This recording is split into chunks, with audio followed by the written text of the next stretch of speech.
Alors, un exemple de l'intérêt de la méthode ITS, c'est-à-dire l'intérêt du décodage corporel, l'intérêt de l'identité corporelle, l'étape 1 de l'auto-guérison. Tu veux participer à ta guérison, tu veux comprendre pourquoi ton corps exprime des choses, le décodage, c'est ta clé. Je fais un petit parallèle aujourd'hui avec ce qu'on peut trouver ici dans le petit livre de Louise Hay qui s'appelle « Tu peux guérir ta vie ». Et elle met donc une charte à la fin avec des problèmes physiques, la cause probable et le nouveau pattern ou la nouvelle façon de penser à mettre en place pour guérir. Le livre Identité corporelle que j'ai écrit est justement pour venir soutenir ce genre de livres qui sont très intéressants mais qui parfois, quand on va lire le décodage, on voit pas trop, on sait pas, ou on voit de manière générale, et malgré tout, on n'arrive pas forcément à guérir, justement.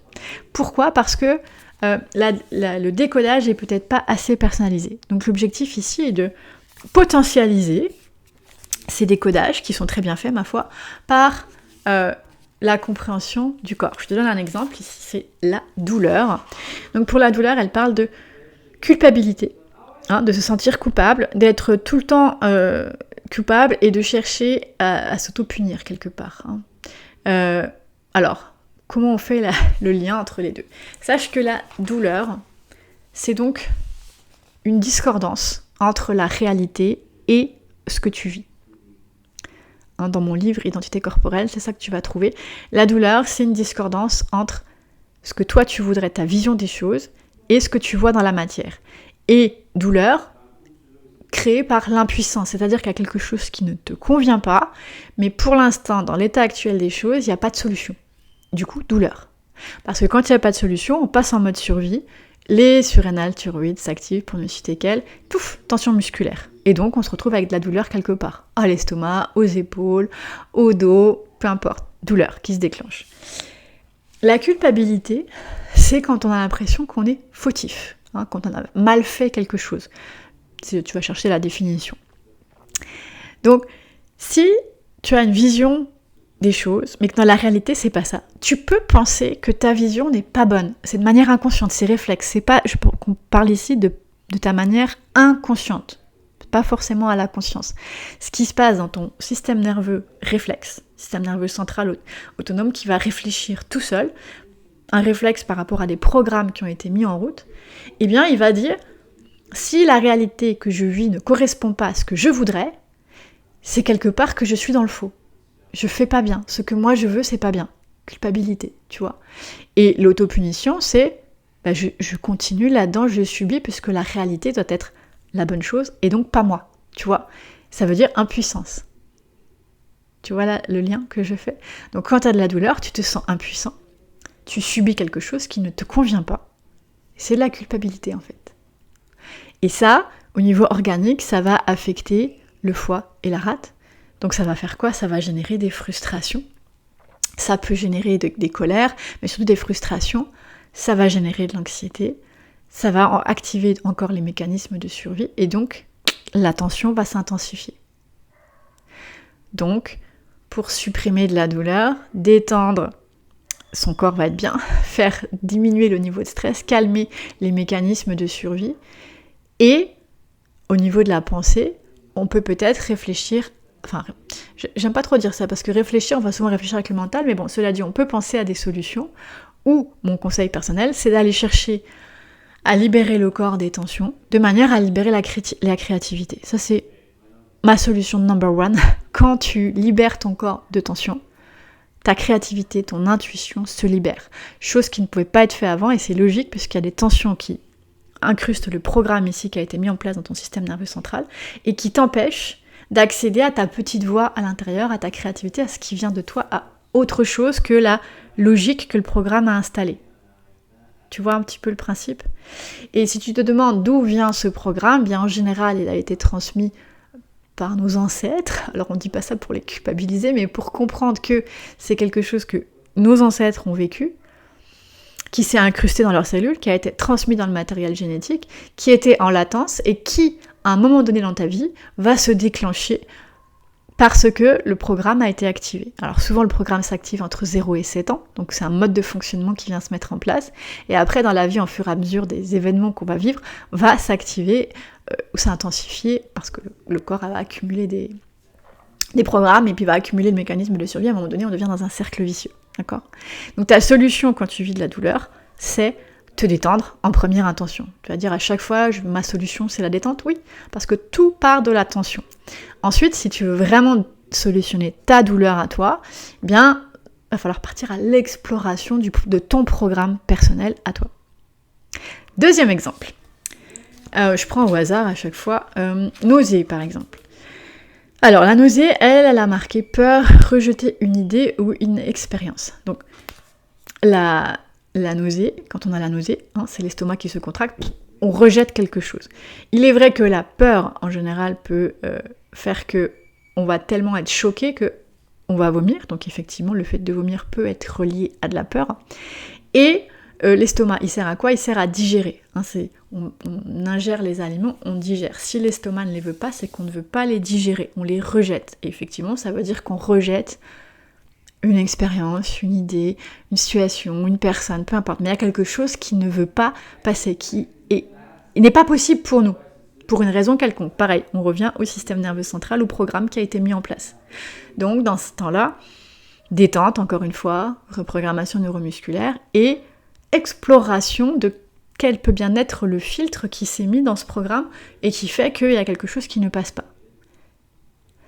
Ensuite, j'essaie de choisir, système nerveux, nervosité, peur, anxiété, ne pas avoir confiance au processus de vie. Bon, ça c'est assez clair que la nervosité, c'est le système surrénal thyroïde. Système surrénal thyroïde, qu'est-ce qu'ils font ?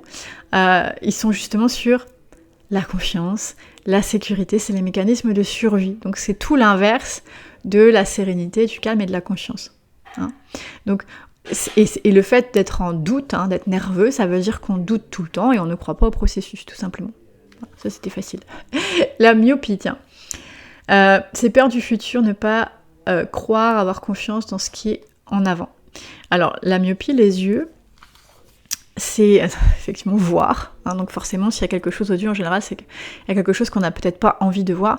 Mais le fait qu'on voit trouble ou flou, là encore une fois, histoire de tension, système nerveux, et la vue va diminuer.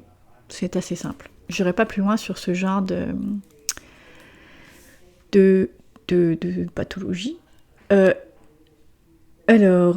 L'insomnie. Peur, ne pas croire au processus, culpabilité. Bon, de me dire, ça tourne beaucoup autour de ça. Oui, effectivement. L'insomnie, c'est quand le système nerveux est trop actif. Et du coup, on va penser toute la nuit, mais c'est pas nous qui pensons, c'est notre système nerveux qui est actif. Qu'est-ce qui se passe à ce moment-là ? C'est les mécanismes de survie, donc on est sur la peur. On revient au fait que la peur, c'est les mécanismes de survie qui se mettent en place, et qu'il y a donc une discordance entre ce qu'on vit et ce qu'on voudrait, et que donc il y a de la culpabilité qui se met en route, j'ai mal fait, ou c'est pas bien moi, et je subis les choses en fait. Alors vous voyez bien que c'est quand même assez général tout ça, et que c'est quand on va faire son identité corporelle, comme je l'appelle, ça veut dire quoi ? Ça veut dire mettre en corrélation notre physiologie générale, notre physionomie, les symptômes qu'on a pu avoir dans le passé et ceux qu'on a au présent, et d'en retirer le message du corps. Et là, on va définir l'identité physiologique, l'identité corporelle, qui est à l'origine du symptôme. C'est-à-dire que ça te permet d'avoir la base sur quoi se repose ton corps et qui fait qu'aujourd'hui ton symptôme est présent. Et en plus de ça, tu vas pouvoir résoudre ta problématique d'origine en le mettant en rapport avec ta physionomie. Ce qui va te permettre d'aller plus loin que les décodages ici, qui te donnent une idée générale, qui sont très bien, mais qui ne te permettent pas forcément d'aller à ton nœud à toi, tu vois. Alors je vais en prendre un dernier pour aujourd'hui. Je sais pas, j'essaye de... Si vous avez des demandes spéciales, n'hésitez pas.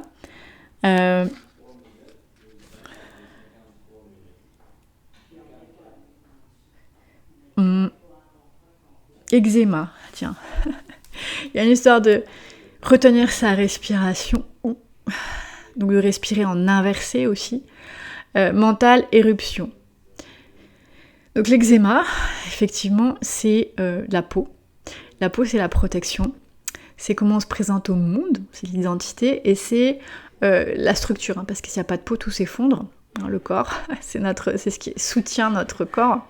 Donc l'eczéma, c'est quelque chose qui vient irriter. Il y a quelque chose qui irrite à la fois la structure, comment on se présente au monde, qui on est, où on se protège. Donc on peut se sentir attaqué, on peut ne pas pouvoir, ça nous rend nerveux, il y a une partie de nous qui peut pas s'exprimer, tu vois. Et donc forcément il y a du mental qui se met en route, parce que de la même manière que la douleur, comment je peux faire pour être moi-même face à quelque chose où je vois pas trop comment, hein. Et donc je vais me retrouver avec une plaque d'eczéma qui va se développer. Alors si c'est au visage, souvent c'est quand même en rapport avec qui je suis, comment je me présente dans la vie, et comment on se présente dans la vie, c'est par rapport à comment on processe les choses. Donc par exemple les joues vont être sur l'intestin, donc il y a des événements qui ne passent pas. Donc peut-être que il y a des émotions qui ne passent pas et je suis obligée de faire bonne figure alors que j'aurais juste envie de donner un coup de poing ou de m'énerver, d'être en colère ou de dire non. Tu vois. Si c'est sur le ventre, peut-être que ça vient bloquer la créativité, hein, parce que le ventre c'est la digestion, mais c'est aussi tout le système hormonal, il y a de la création là-dedans. Donc ça peut être qu'est-ce que je crée. Je sais pas, sur les jambes, ça peut m'empêcher d'avancer, tout simplement. Et ainsi de suite. Et après, bon, c'est si on cible plus la zone, on peut faire des liens avec les organes, les muscles, et on peut vraiment cibler ton message. Ça, c'est l'identité corporelle qui vient nous le dire encore une fois. Voilà, donc je termine pour aujourd'hui. Si vous avez des demandes spéciales pour que j'aille survoler un peu ce que Louise et nous raconter, faire le parallèle avec le décodage par la fonction, pour aller tranquillement vers l'identité corporelle, eh bien n'hésite pas à l'inscrire ici sous la vidéo. Moi je dis à bientôt.